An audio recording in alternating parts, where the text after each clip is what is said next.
Alright guys, it's Alpha Heavy Gamer back again with another video, this time on the new French wheelie boy baguette, the VBCI-2 MCT30. The MCT30 is the unmanned turret.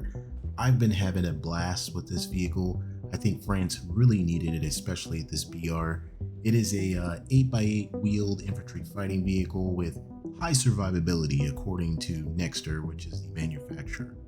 So I'll be doing a brief review on this vehicle, so stick around if you want to hear about that. Also, I've got a big announcement that I'll talk about at the end of the video, so stick around for that as well.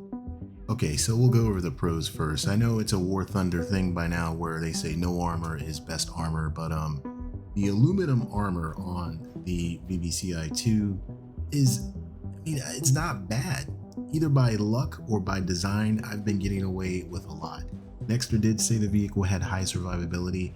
Things love to bounce off of the front of the vehicle, the angled front. And I get hit by tank rounds, me just being me. And, actually I've been putting the vehicle through its paces. That's what I've been doing. But yes, I've been surviving. The turret is also unmanned. People still love to shoot at the turret. They probably just aren't used to the vehicle yet. The crew actually sits in the hull of this vehicle, so they're very well protected. The engine and the fuel is in front of the crew, so again, really good placement that protects the crew. So rounding out protection for the vehicle, you also get a laser warning receiver, which is very good. I also like the new effect Gaijin has for that, where you can actually see where you're being lased from. It just gives you better situational awareness, but it's very good. You also have smoke grenades, which put out a pretty good dispersion pattern. Haven't really had a problem with it, especially if you need to beat feet out of an area pretty fast. Which brings me to mobility. So the vehicle is very fast. It's an amazing flanker. Its mobility on uneven terrain is pretty good. At 32 tons, the 600 horsepower engine gets you, it has a max speed of 100 kilometers per hour, but in like real world battlefield use in the game, I've been able to get up to about 65 kilometers per hour off-road. You have 4 reverse gears, which can get you up to about 30 kilometers per hour, so you can back out of trouble pretty good. The VBCI is pretty agile as well. All the wheels turn with the exception of the wheels on the third axle, so you get a pretty good turning radius. I found, trying to get in and out of areas isn't very hard at all. So the 30mm gun is very good, especially from the sides. In its BR range, you do pretty well with most vehicles. The Mark 252 APF SDS rounds, they give tanks a run for their money for sure. You can smash light vehicles with this thing all day. The 119mm of pin at 10 meters and 0 angle of attack works pretty well. You also have the Mark 266 high explosive rounds, but I would really reserve those for dealing with helicopters, drones, and jets.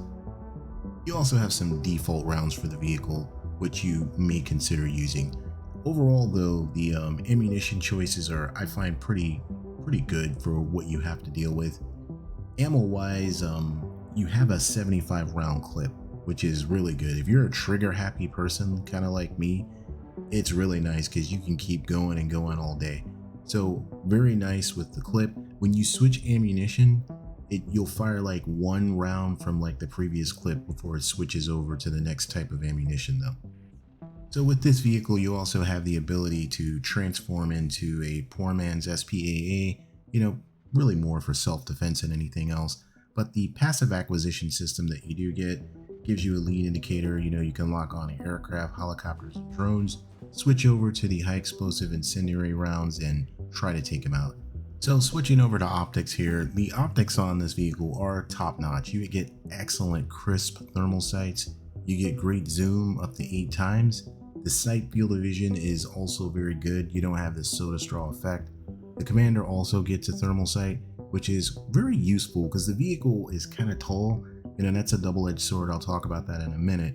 Make sure you're behind cover with the hull. So let's move on over here to some of the cons of the vehicle. Like I was just saying, the vehicle is very big and it's tall, so you do have to watch out. So you are going to fulfill the scouting role at times, so you're going to want to make sure you're behind some cover and or concealment, because you have the base VBCI hull, then you have the turret, and then you have the commander's thermals, which are on the the machine gun. So it stacks up pretty tall. One thing to consider is on this variant of the vehicle, you do not have an active protection system, so you got that to deal with as well. You also don't have any ATGM, so you're kind of the last gunfighter out there, although the 30mm is good and the ammunition is good. This vehicle lives to spank from the flank, but you have to be careful because it's easy to overextend because you are so fast. It happens to me all the time. You leave your heavy armor behind, and then you're out there, you find yourself just, where is everybody? Whoops. You are the forward edge of the battlefield, so be careful with that. One other con with this vehicle is, I was just comparing it to the other premiums at 9.0 and around. The SL reward multiplier looks a little bit lower than a lot of its competitors. It's at 1.65 for the multiplier.